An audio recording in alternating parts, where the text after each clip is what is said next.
syukur kami kepadamu ya Bapa atas kasih setiamu, pertolonganmu di sepanjang hidup kami sampai hari ini. Bapa yang baik, saat ini kami siapkan hati kami. Kami mau mendengarkan firman-Mu. Berbicaralah kepada kami ya Tuhan. Penuhilah kami dengan Roh-Mu ya Bapa, dan biarlah nama-Mu dipuji, dipermuliakan. Berbicaralah ya Tuhan, kami siap mendengarkan firman-Mu. Di dalam nama Tuhan Yesus Kristus kami berdoa. Haleluya. Amin. Silakan duduk. Selamat pagi. Shalom. Bapak Ibu Saudara dikasihi Tuhan, hari ini kita akan belajar dari firman Tuhan. Kayak di judul hidup yang tidak sia-sia. Hidup yang tidak sia-sia. Mari kita membaca bersama-sama dari kitab Efesus pasal yang kelima ayat 15 sampai ayat yang ke-17. Ya, Efesus pasal 5 ayat 15 sampai ayat yang ke-17. Kita membaca bersama-sama ya secara serentak 3 ayat ini. Ya, bisa baca di depan, saya kira cukup jelas ya di depan. 2, 3.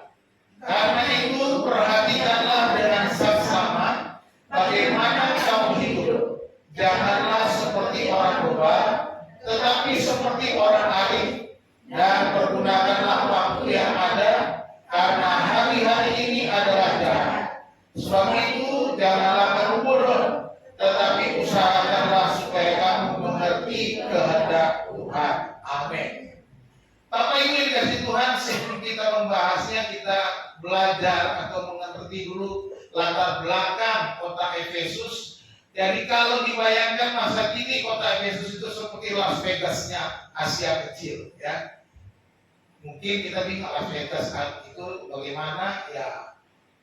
Kalau saudara bisa baca berita atau membaca di Google kota Las Vegas di Amerika Serikat, ya. Ini keadaan kota Efesus. Yang pertama, kota Efesus itu sebagai pusat wisata dan bisnis, ya. Jadi ini kota yang ramai. Di sana ada kuil Dewi Artemis yang merupakan 7 keajaiban dunia. Artinya ada banyak turis datang ke sana, ada banyak pedagang numpuk di sana. Dengan kata ada banyak godaan, ada pesta, ada duit, ada seks bebas menjadi menu sehari-hari. Inilah keadaan kota Efesus. Las Vegas, kota judi dan sebagainya, perempuan dan prostitusi ada di sana, ya, kota yang ramai sekali. Kota Efesus juga sebagai pusat ilmu gaib dan okultisme. Kota yang kalau kita baca dalam Kisah Rasul pasal 19, orang-orang Efesus yang bertobat itu membakar buku-buku atau buku mantra, buku sihir, alat-alat media untuk perdukunan, ya. Dalam okultisme itu dibakar, harganya itu sekitar 50.000 dinar. Ya, cukup mahal harganya, 50.000 dinar. Ini yang terjadi di kota Efesus. Dan juga ini merupakan pusat ilmu filsafat Yunani. Ada ahli filsuf seperti Stoa dan Epikurean, banyak lagi yang lain.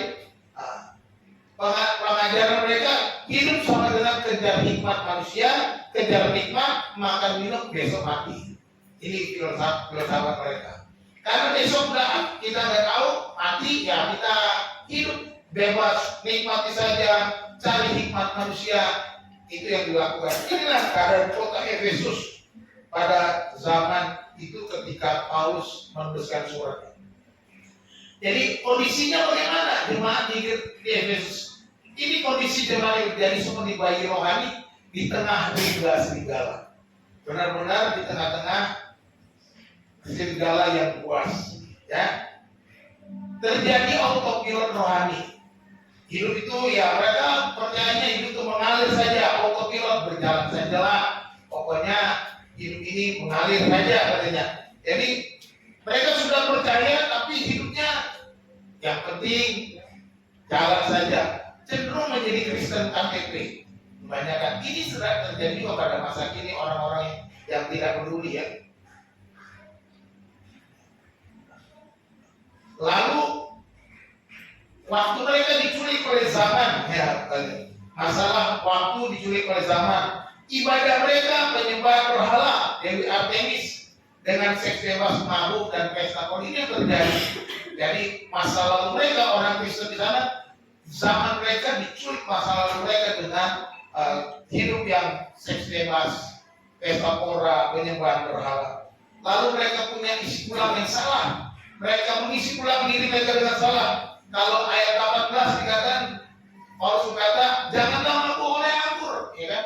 Ini menunjukkan bahwa mereka tuh lebih suka mencari jalan untuk mencari ketenangan, mabuk, ya, pesta pora dan lain sebagainya. Mungkin sekarang orang mencarinya dengan pesta-pesta, healing-healing yang gak jelas, lalu kumpul-kumpul, nongkrong-nongkrong, lalu kemudian narkoba dan lain sebagainya.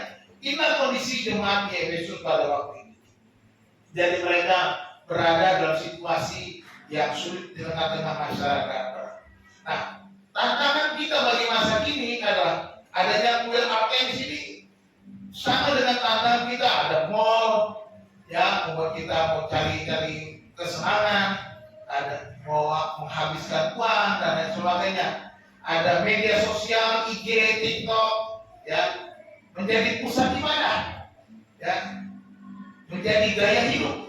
Gaya hidup orang Kristen masa ini juga seperti ini, adalah kita punya kuil Artemis tersendiri. Kita lupa Tuhan, lupa ibadah. Yang penting saya bisa nyaman, hari Minggu jalan-jalan, ya, healing dan sebagainya.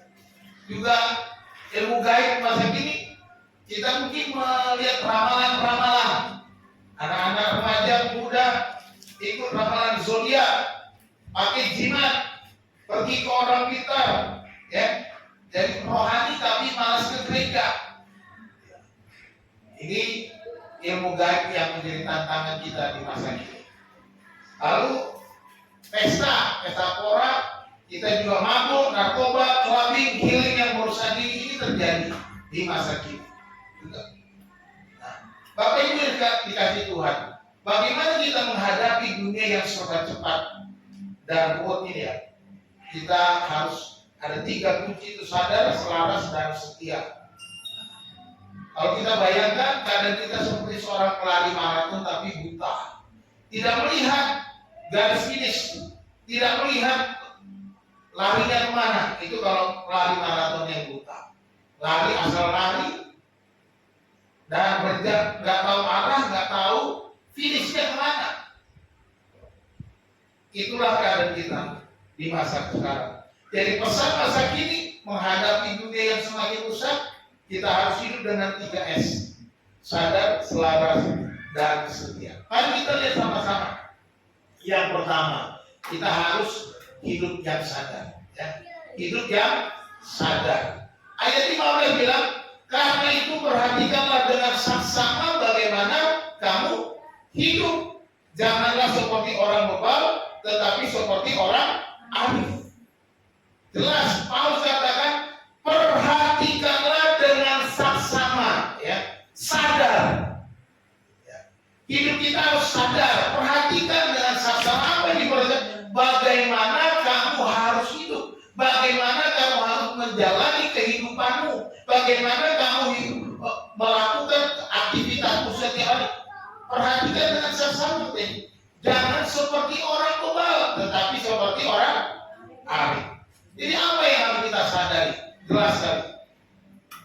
Pertama perintahnya adalah perhatikanlah dengan sesama. Ya. Saya perhatikan kalimat-kalimat ini, bahwa perintah yang bentuknya merupakan untuk supaya menjadi sebuah kebiasaan. Ya, bentuknya present tense.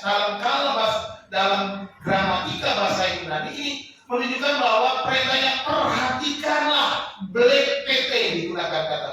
Kalau black po itu saya melihat arti. Black PT itu perintah. Lihatlah, perhatikanlah. Bagaimana dengan saksama. Jadi kita bukan sekedar melihat, bukan sekedar memperhatikan, tapi perhatikan dengan teliti, perhatikan dengan cermat, perhatikan dengan sebaik-baiknya, dengan saksama. Nah ini nih artinya menjadi sebuah kebiasaan bahwa kita harus selalu memperhatikan hidup kita dengan saksama. Kita harus sadar setiap hari. Kita harus sadar benar-benar dalam menjadi sebuah kebiasaan dalam kehidupan kita. Ini perintahnya. Ya, perintahnya supaya kita jadikan itu kebiasaan kita. Bagaimana hidup yang saksama. Sadar. Ya. Dikatakan bagaimana kamu harus hidup. Ini berarti jadi mempunyai cara hidup yang harus benar-benar jadi kebiasaan. Bagaimana kamu hidup, karena ada kata kerjanya di situ.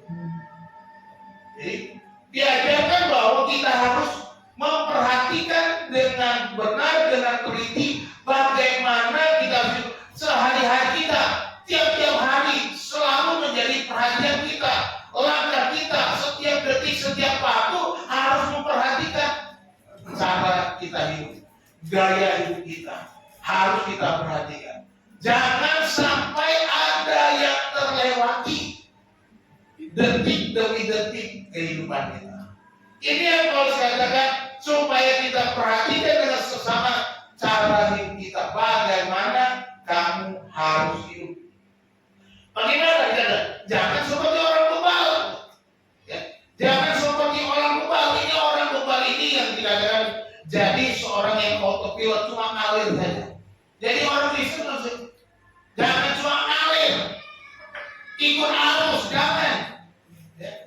Seringkali kan saya suka mendengar juga, hidup ini mengalir saja. Bagaimana tergantung situasi, ya ngalir aja. Jangan sampai hidup kita mengalir saja. Saudara yang dikasih Tuhan. Ya. Kalau ikan mati, dia di sungai, dia ngalir saja ngikutin arus sungai. Tetapi ikan hidup dia bisa melawan arus sungai. Nah, kekristenan kita juga harus begitu. Kita harus tahu arusnya salah atau benar. Kita mau tahu arah kemana, mau jalan kemana, mau menuju kemana. Jangan jadi seperti ikan mati. Orang Kristen jangan menjadi orang Kristen yang mati secara rohani. Harus hidup dengan saksama. Sadar penuh, memperhatikan dengan cermat kehidupan kita, memperhatikan dengan cermat. Jangan jadi orang yang autopilot, jangan jadi orang yang bebal, jangan jadi orang yang bodoh. Ya. Orang bebal itu orang yang tidak mau berubah. Orang bebal itu orang yang nggak mau diberitahu. Orang bebal itu nggak mau diperingatkan. Orang bebal itu nggak mau mengalami perubahan hidupnya. Dia maunya ya udah, gue gini aja. Dia merasa paling benar sendiri. Dia merasa sudah melakukan yang terbaik, tetapi salah. Jadi jangan seperti orang bebal, tetapi seperti orang arif. Jadi ini harus punya hikmat, melek firman Tuhan. Jadi apa yang harus kita sadari melek firman Tuhan? Jangan jadi orang bebal, nggak mau dikasih masukan, nggak mau diajar, nggak mau berubah. Tetapi kita harus punya hikmat. Hikmatnya lagi bukan hikmat dunia ini, seperti filsafat-filsafat yang ada pada zaman orang percaya di Efesus pada waktu itu. Hikmat manusia. Mereka diminta sudah punya hikmat Allah. Firman Tuhan harus melek firman Tuhan. Inilah yang harus kita lakukan dalam kehidupan kita, yang harus kita sadari sebagai orang percaya. Jadi sadarnya itu setiap hari. Selalu sadar. Bukan sewaktu-waktu. Bukan kapan mood kita ada. Ya. Bukan tergantung mood. Kita kan selalu gitu, wah gua lagi nggak mood nih. Lalu kita nggak peduli. Menjadi orang percaya harus selalu sadar secara aktif, memperhatikan. Berarti ini kalimatnya itu imperatif, perintah, ya. Present imperatif aktif, ya, bentuk kalimat itu. Perhatikanlah dengan saksama. Jadi ini perintah supaya kita benar-benar melihat kehidupan kita dengan saksama, dengan kesadaran. Jangan jadikan HP itu Tuhan. Ini anak-anak kemana nih yang suka pegang HP terus, ibadah pun HP terus. Ya. Hati-hati, jangan jadikan HP itu tuanmu. Aku yang pakai HP atau HP yang pakai aku. Ketika kita menjadikan HP itu tuan, kita dikuasai HP, dikit-dikit HP. Kalau nggak lihat notif sedikit pun, kita udah gusar. Ada notif dari mana ini? Apalagi saat kita ibadah, matikan notifikasi, matikan pakai mode pesawat.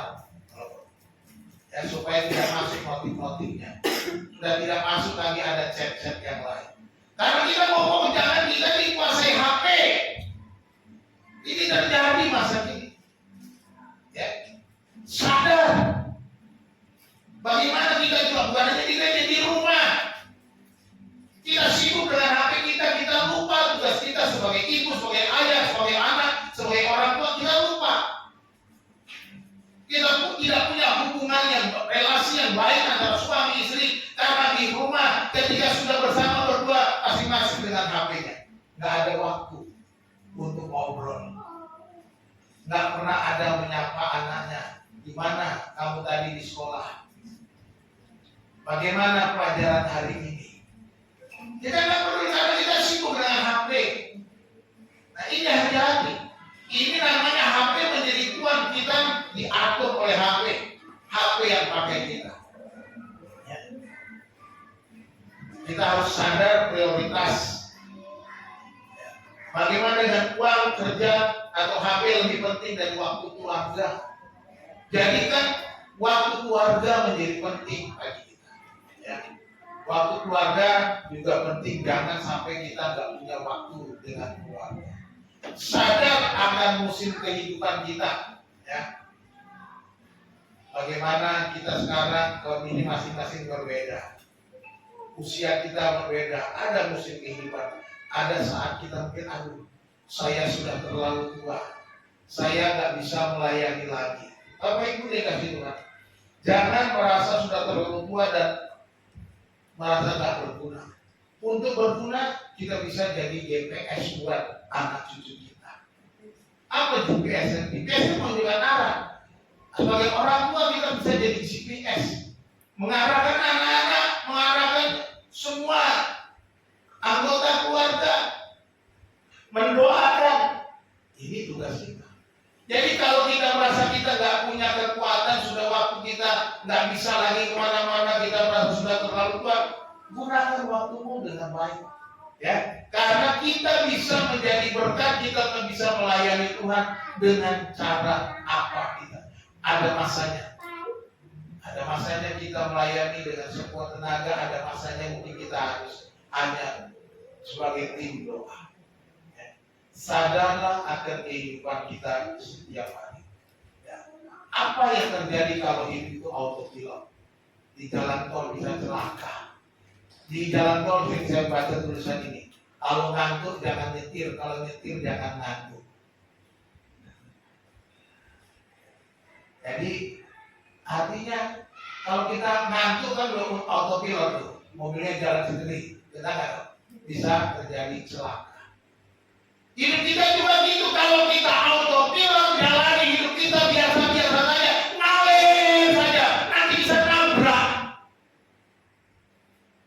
bisa celaka, bisa rusak, keluarga rusak, anak-anak rusak, semua bisa rusak. Oleh karena apa?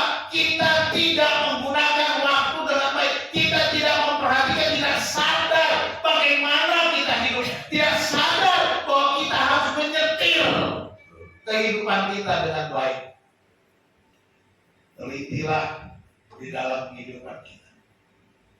Coba kita buat seperti ini.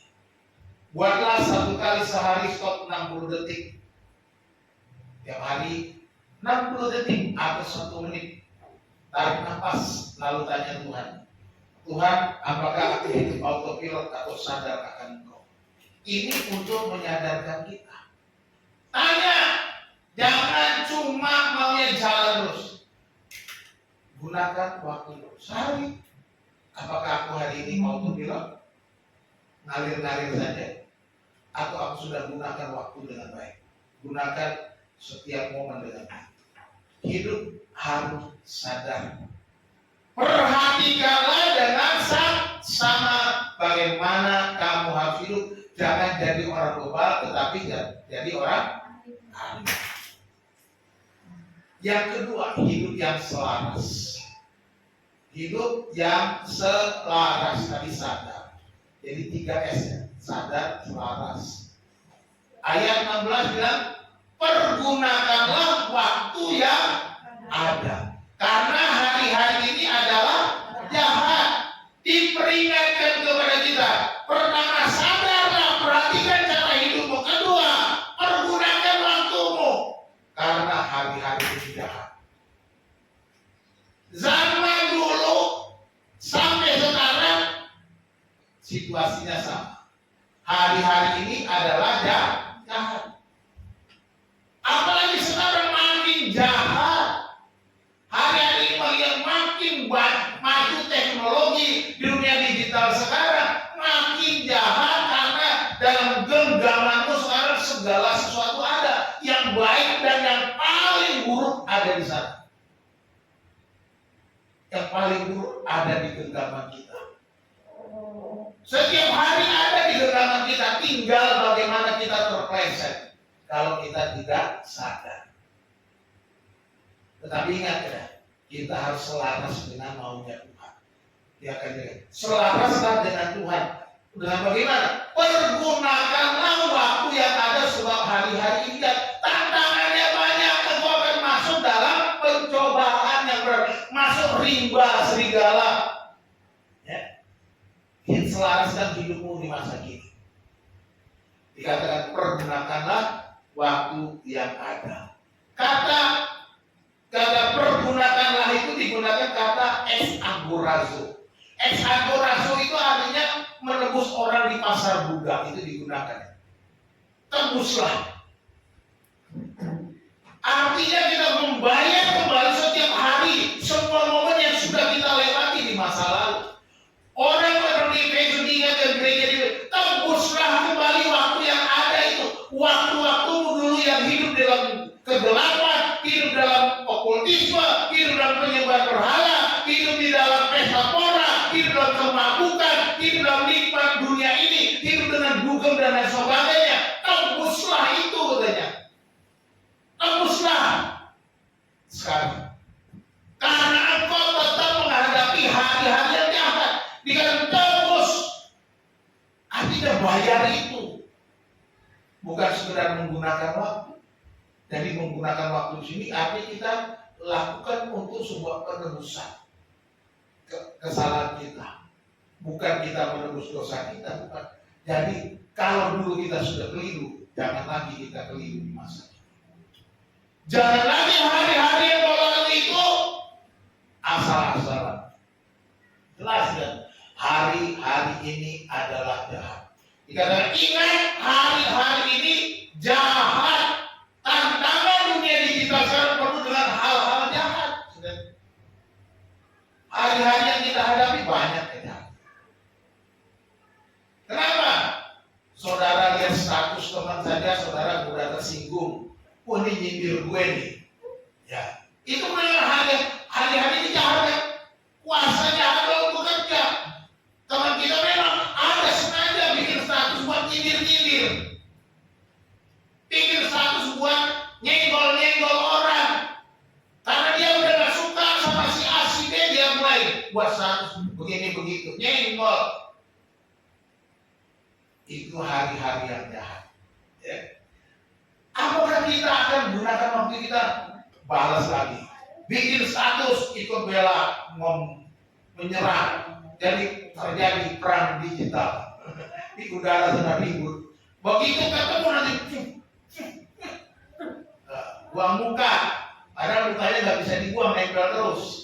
Kalau bisa dibuang mukanya cabut, buang gitu ya, beneran buang. Ya, ini yang sering kali terjadi. Itu terjadi di beberapa hari lalu di TK mana. Antar orang tua.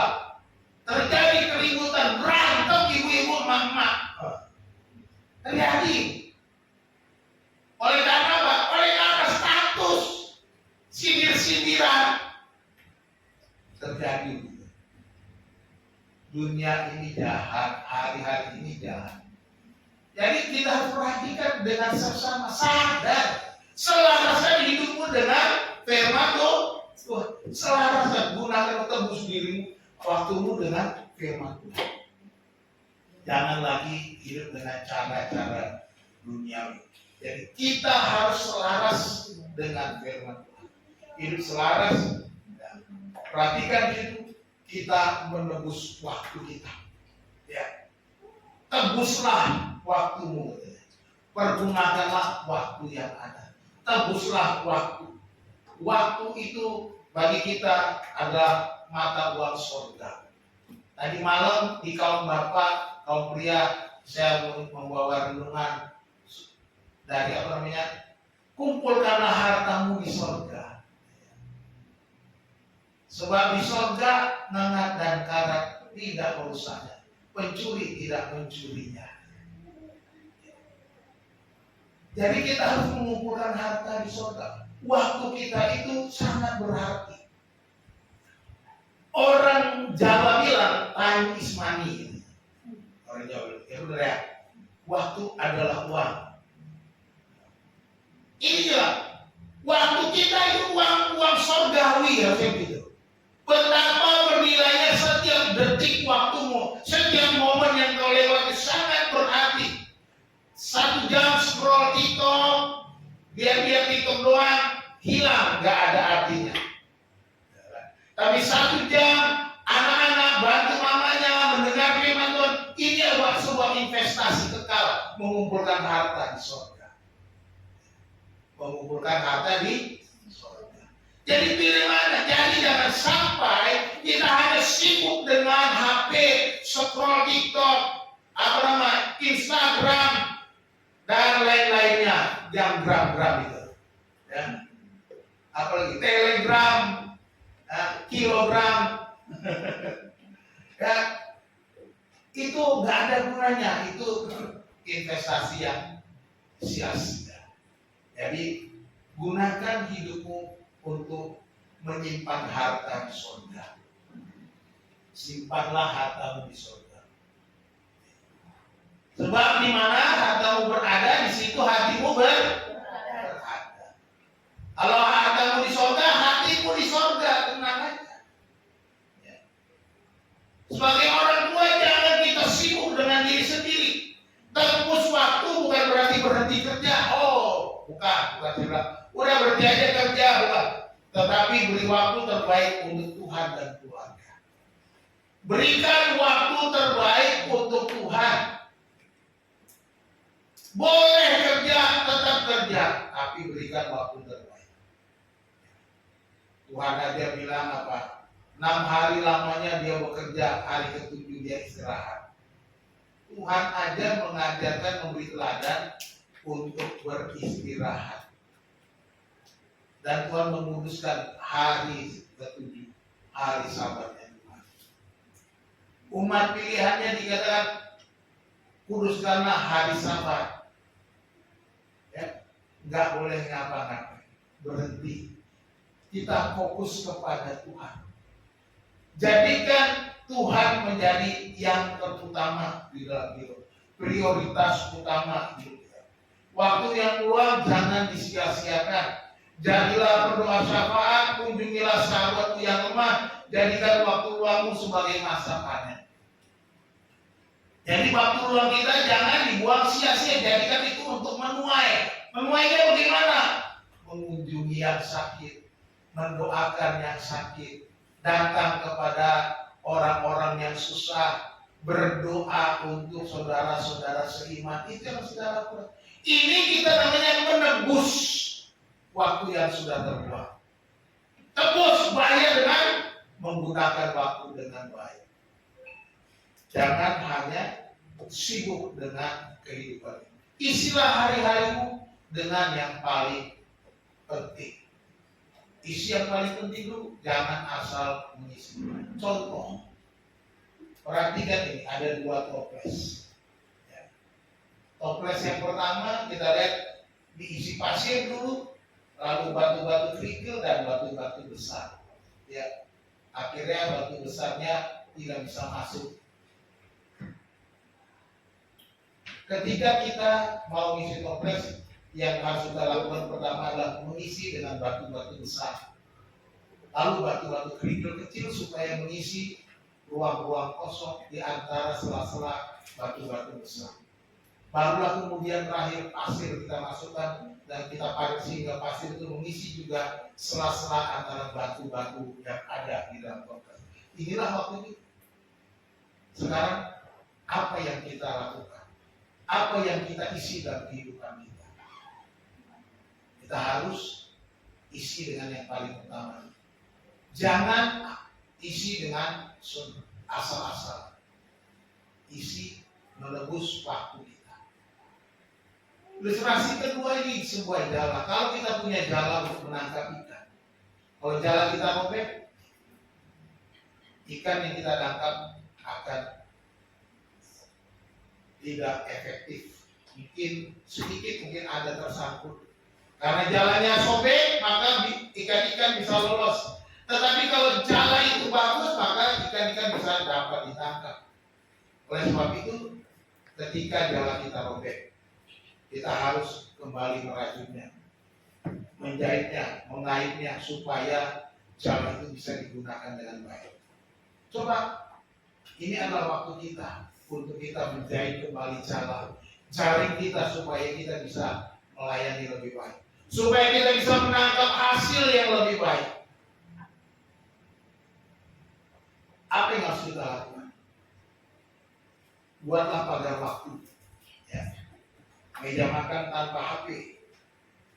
Minggu pagi sampai dengan jam kurus tidak kerja. Jangan minggu pagi kita sibuk. Hari ini banyak yang sibuk di minggu pagi. Ya. Saatnya kalau sudah minggu pagi waktunya ibadah. Ibadah harus nomor satu. Yang lain ditinggalkan. Pekerjaan ditinggalkan. Kalau ada keluarga, ada tamu, bawa bersama-sama ke gereja. Katakan saya mau ke gereja, mari kita gereja bersama-sama. Harus berani tegas.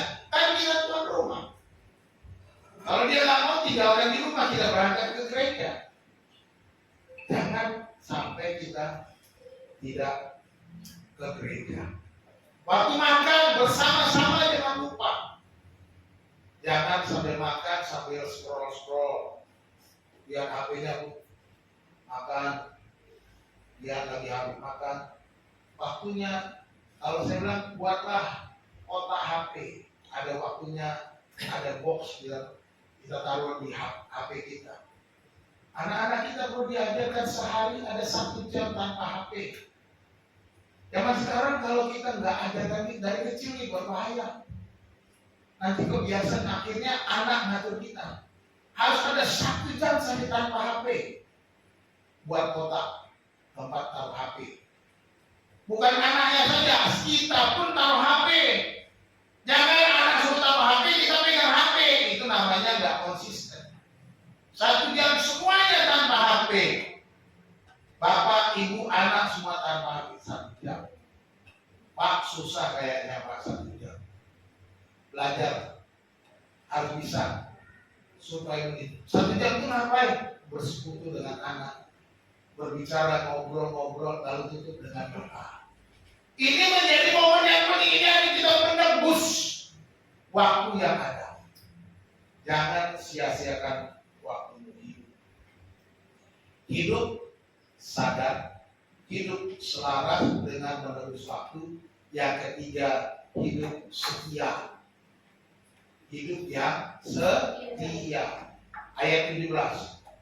Sebab itu janganlah kamu bodoh, tetapi usahakanlah supaya kamu mengerti kehendak Tuhan.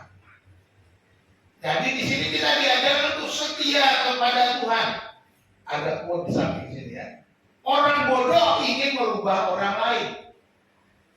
Orang pintar ingin mengubah dunia. Tapi orang bijak ingin mengubah dirinya sendiri. Ini orang bijak. Saudara mau pilih yang mana? menjadi orang pintar apa orang bijak. Kalau saudara mengubah diri sendiri, masing-masing kita mengubah diri, maka dunia ini akan berubah. Percaya? Ya, saudara nggak perlu mengubah dunia. Dunia itu sulit mau diubah. Siapa yang bisa mengubah dunia? Nggak bisa. Kalau semua orang mengubah dirinya, maka dunia akan berubah. Itulah orang bijak. Jadilah bijak. Gunakan waktu untuk Tuhan. Mengerti kehendak Tuhan. Sadar dan tebus waktu kita. Itu kita lihat. Sadar plus tebus waktu sama dengan setia. Sadar, tebus waktu, maka kita setia. Ya. Dikatakan janganlah kamu bodoh. Ini adalah perintah. Perintah dalam bentuk negatif ya. Perintahnya janganlah kamu bodoh. Ya. Perintah yang dilakukan ini bentuknya present.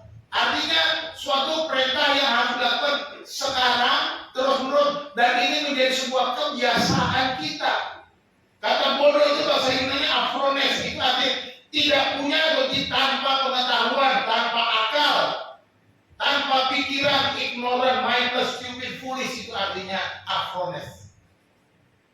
Jangan kamu afrones katanya.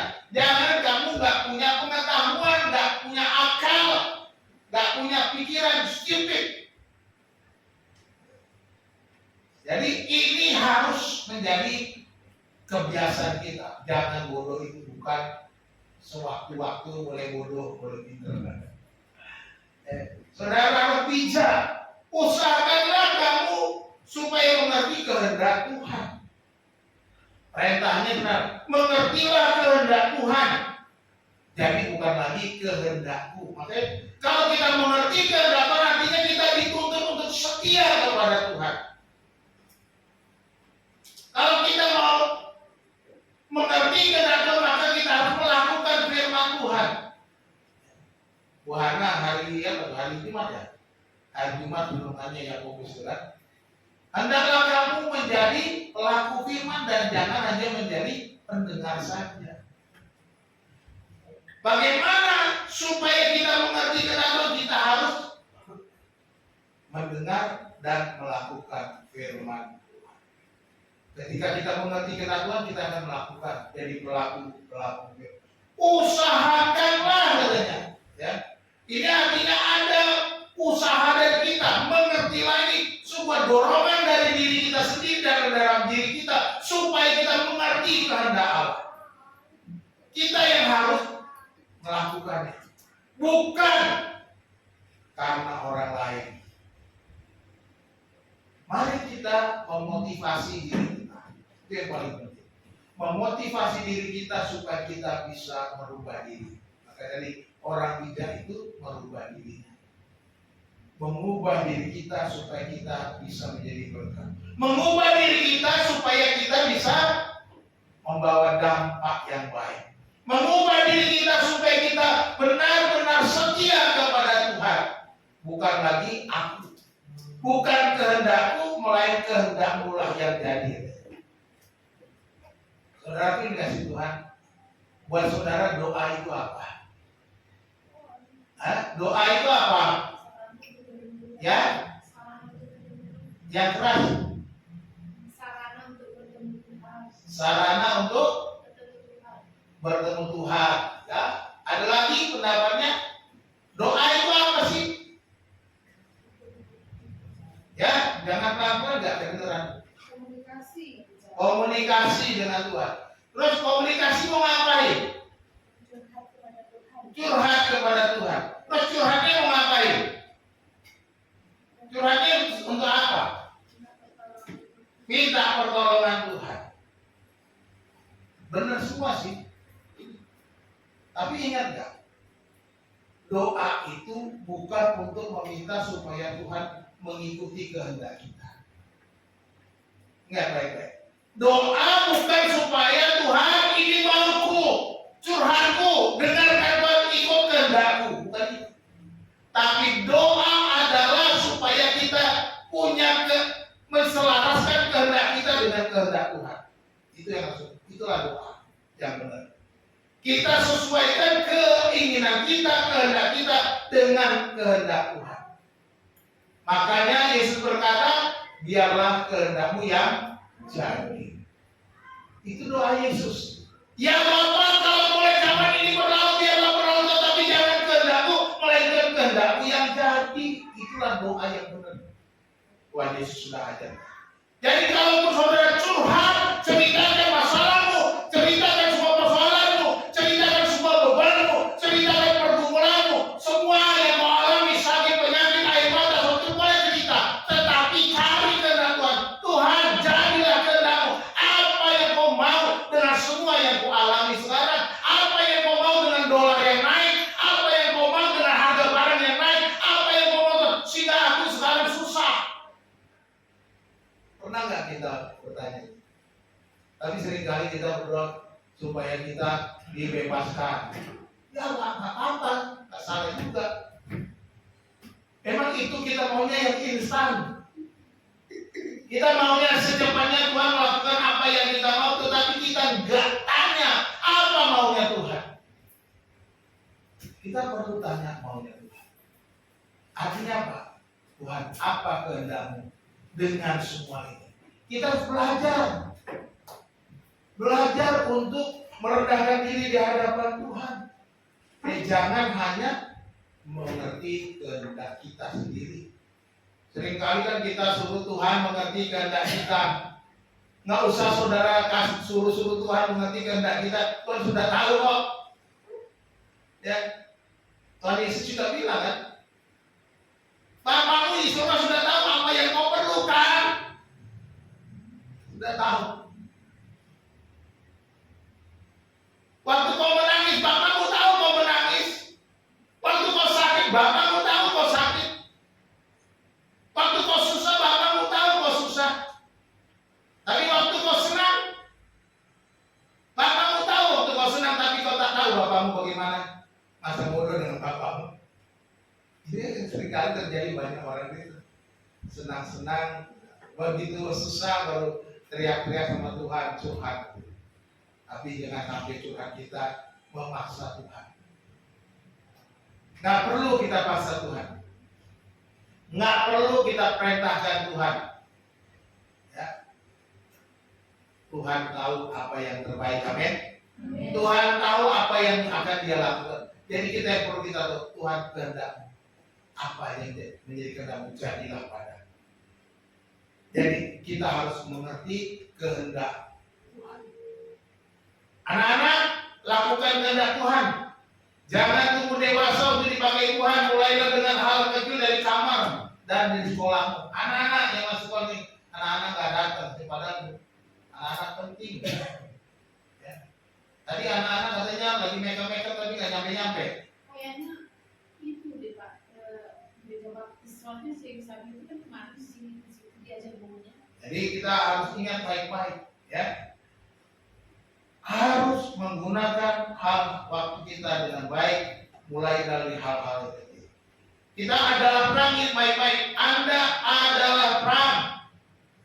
Dimanapun berada, apakah terangmu tetap nyala, itu menjadi masalah. Dan Tuhan, kamu adalah perang dunia. Artinya apa? Dimanapun kita berada, no korupsi. Sabar dengan anak-anak yang rewel. Tunjukkan karakter Kristus setiap hari di dalam keluarga kita. Jadi kita adalah terang. Terang itu harus nyala. Jangan sampai ada saklar yang mematikan lampunya. Kalau lampu kita kan ada saklarnya, mati, tidak ada terangnya. Jadi kita adalah terang. Ya, bukan perintah Yesus, bukan ada perintah ya. Kamu jadilah terang. Bukan. Yesus tidak perintahkan jadilah terang, tapi dia katakan kamu adalah terang. Ini sebuah keadaan yang sudah memang kondisinya seperti itu, adalah terang. Ya, bukan lagi jadi terang. Jadi apakah kita benar-benar menyala? Ketika kita kerja kita korupsi, ketika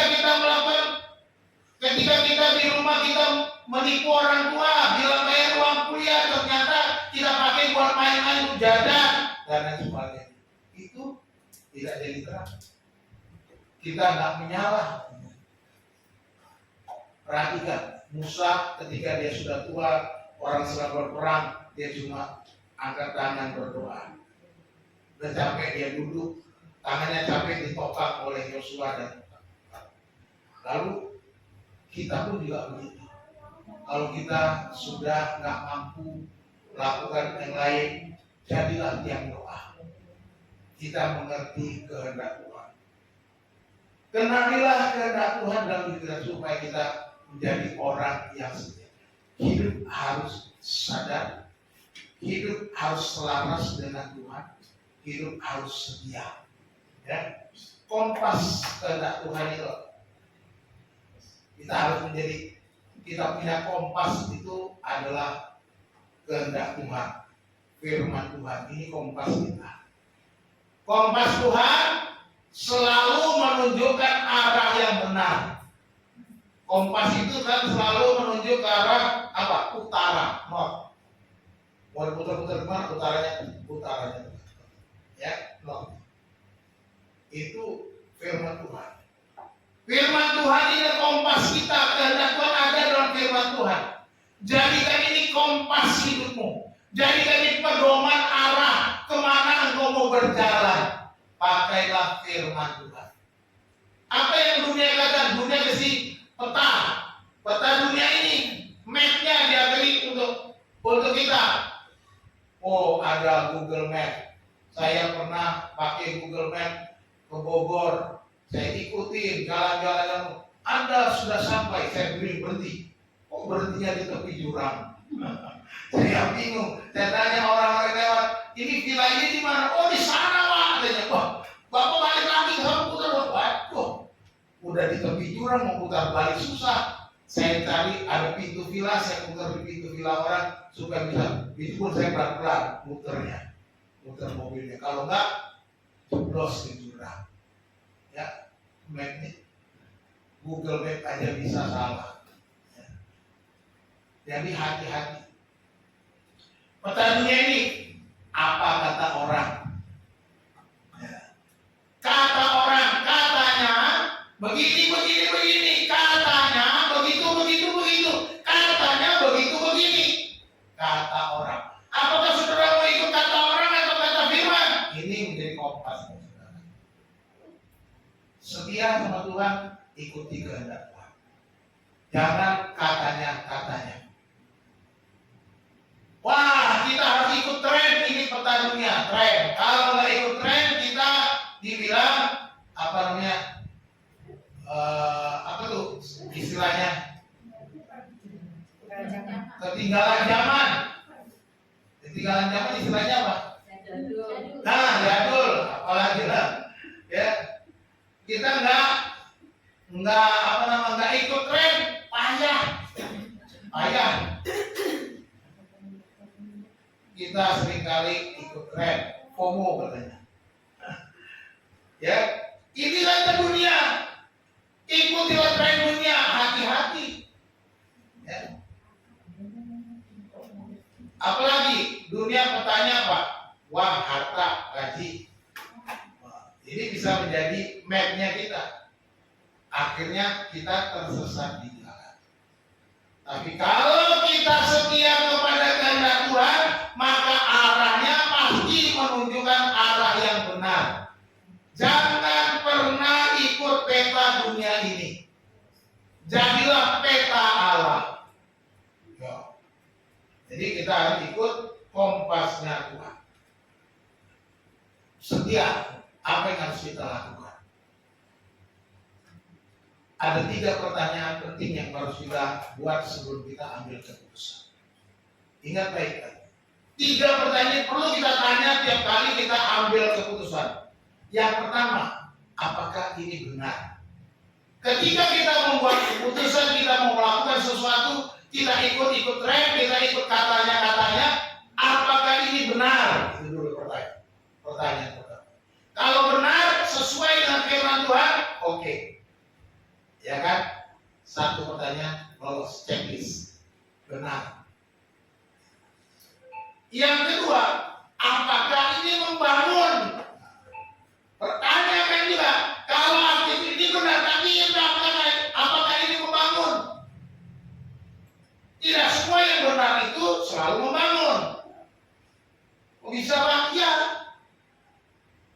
Karena ada yang biasa-biasa nggak membangun apa-apa. Mungkin hanya nilai kebenaran, tapi tidak membangun. Tapi apakah ini membangun hidupmu, membangun orang lain di dalam Tuhan? Buat pertanyaan supaya kita bertambah mengerti kehendak Tuhan. Dan yang ketiga, apakah ini memuliakan Tuhan? Apakah ini benar? Apakah ini membangun? Apakah ini memuliakan Tuhan atau memuliakan diri? Nah, membangun tapi memuliakan diri. Ntar gue terkenal deh. Ntar gue ngetop, gue orang baik, gue begini begitu, gue jasa gue lebih hebat. Itu ketika itu terjadi maka kita tidak memuliakan Tuhan. Tidak memuliakan, tapi memuliakan diri kita sendiri. Ya, kalau orang Batak bilang katanya, memuliakan Tuhan itu haleluya. Kalau memuliakan diri hama mago. Apa artinya hama mago itu? Hama mago itu ya nggak jelas, jangan hilang. Ya. Jadi kita harus memuliakan Tuhan. Kenapa memuliakan Tuhan? Kita diingatkan hari-hari ini jahat. Ya. Artinya apa? Kalau hari-hari ini jahat, hari ini jahat, nggak ada jaminan hari esok. Apakah besok lebih baik yang kita alami? Semua tergantung cara kita menjalani. Tergantung cara hidup kita bagaimana supaya kita tidak sia-sia. Hari esok ketika kita masuk juga menjadi hari ini. Ketika akan dikatakan hari ini ada. Hari ini kan bekasnya karena hari esok. Hari kemarin kan ada hari ini. Hari kemarin ada, kita masuk hari ini. Jadi ketika kita hari ini, ya hari ini juga jahat juga. Artinya banyak cobaan yang harus kita lewati. Kita masuk dalam rimba serigala yang berat.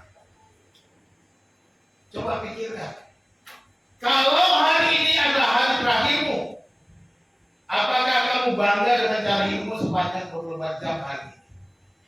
Nanti malam, saudara sebelum tidur, coba renungkan sepanjang hari dari bangun pagi sampai mau tidur. Apakah saudara bangga dengan yang saudara lakukan sepanjang hari? Coba ingat lagi mulai dari bangun pagi ngapain? Ibu-ibu mungkin bangun pagi berdoa, baca firman, masak buat suami, buat anak, lalu membereskan rumah dan apa lagi? Habis itu udah anak-anak udah pergi semua, udah haleluya, gua bebas, gua tiktokan, joget-joget. Nah, salah sih joget-joget asal yang baik menjadi berkat. Asal jangan joget-joget. Ada yang saya lihat joget-jogetnya nggak jelas. Buat apaan joget-joget begitu? Ya, sejam terbuang, 2 jam terbuang, ngumpul-ngumpul, hura-hura, hati-hati. Apakah itu bermanfaat buat kita bangga? Oh, gue bangga. Jadi malam nanti coba setiap malam lakukan ini. Apakah hari ini aku bangga? Ternyata ada banyak kelalaian. Kita tidak bisa menebus hari-hari kita yang jahat. Ini sering kali dibilang Ibu Hana nih. Hidupmu hari ini menentukan hidupmu hari esok. Ya. Karena besok nggak jelas. Jaminan hari esok lebih baik belum tentu. Jaminan tidak ada pencobaan nggak jelas, belum tentu. Dan juga belum tentu kita masuk hari esok. Nggak ada yang jamin kita bisa hidup hari esok. Kecuali kita sudah hidup lagi besok. Ya, jadi artinya hidupmu hari ini menentukan hidupmu hari esok. Apa yang kau lakukan hari ini akan kau tuai di hari esok. Masa depanmu bergantung hari ini. Tapi hari-hari ini adalah jahat. Tembuslah itu. Jangan kita hidup sia-sia. Milikilah hidup yang berarti bagi Tuhan. Hidup yang tidak sia-sia itu ada 3. 1, hidup yang sadar. Hidup yang sadar artinya perhatikan cara hidup kita sehari-hari. Bagaimana kita hidup, perhatikan baik-baik. Kita betul-betul teliti, kita betul-betul cermat, kita betul-betul menjaga agar hidup kita itu 24 jam penuh arti untuk kemuliaan Tuhan. Amin. Ya, saya tahu jawabannya masih sedikit karena orangnya sedikit juga. Yang kedua, hidup yang selaras dengan kehendak Tuhan, ya. Selaras dengan kehendak Tuhan. Dikatakan tebuslah waktu yang hilang di masa lalu. Kalau kau kemarin sudah salah, gagal, hari ini tebus.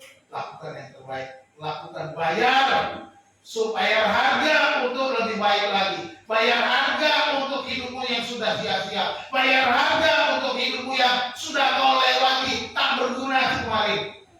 Pulihkan hari ini. Itu adalah tugas kita. Hidup kita selaras dengan kehendak Tuhan. Yang ketiga, kita harus hidup setia. Hidup setia kita kalau sudah sadar, kita selaras, maka kita pasti setia dengan Tuhan. Dan cari dan pikirkan hal-hal yang berkenan kepada Tuhan. Ingat, cari dan pikirkan hal-hal yang berkenan kepada Tuhan. Harus katakan, pikirkanlah perkara yang di atas. Carilah kerajaan Allah dan kebenarannya, maka semuanya akan ditambahkan kepada. Jadi ini firman Tuhan kepada kita supaya kita hidup sadar, hidup selaras, hidup setia. Kita harus mau supaya kita berkenan kepada Tuhan. Coba kita renungkan. Tolong bunyinya lihat. Perhatikan, Tuhan tidak marah sama HP-mu. Nah, ya. Sama kesibukanmu atau masa lalu, dia nggak marah. Apa yang dia inginkan? Tuhan hanya ingin berkata, anakku, aku mau hidupmu sadar, selaras, dan setia. Tebuslah itu. Perhatikan hidupmu dengan seksama, ya. Perhatikan hidupmu dengan seksama. Coba renungkan kembali, apakah hidup kita sudah sadar, selaras, dan setia kepada Tuhan. Sebagai ayat yang perlu kita ingat, ayat yang ke-16, ya. Pergunakanlah waktu yang ada, karena hari-hari ini adalah jahat. Manfaatkan waktu dengan bijak. Pergunakanlah waktu yang ada. Ini yang kita harus ingat di dalam kehidupan kita. Ketika kita bangun pagi hari, Tuhan ajar aku menggunakan hari ini dengan bijak. Ajar aku mengisi hari ini dengan bijak. Ajar aku hidup hari ini dengan bijak, sadar, selaras, dan setia dengan Tuhan. Itu yang harus kita ingat baik-baik. Tuhan Yesus memberkati, kita berdoa. Bapa kami yang di surga, kami mengucap syukur kepadamu untuk kebenaran firman Tuhan yang sudah kami baca dan kami renungkan. Terima kasih ya Bapa, biarlah firman Tuhan ini tertanam di dalam hati kami, bertumbuh dan berbuah, dan kami selalu sadar akan cara hidup kami. Kami harus selaras dengan kehendak-Mu ya Tuhan, dan setia kepada Tuhan. Apa yang Kau mau ya Tuhan. Terima kasih Tuhan untuk kebenaran firman pada pagi hari. Biarlah Engkau terus mengingatkan kami dengan perantaraan Roh Kudus ya Tuhan. Biarlah terus berbicara kepada kami tiap-tiap hari ketika kami bangun memulai hari kami. Kami boleh sadar dan selaras serta setia kepada. Tolong kami Tuhan, ajar kami untuk menggunakan waktu, menebus waktu kami dengan baik. Terima kasih Bapa. Hamba-Mu berhenti berbicara Tuhan. Biarlah Engkau terus berbicara kepada kami. Di dalam nama Tuhan Yesus Kristus kami berdoa dan bersyukur. Haleluya. Amin.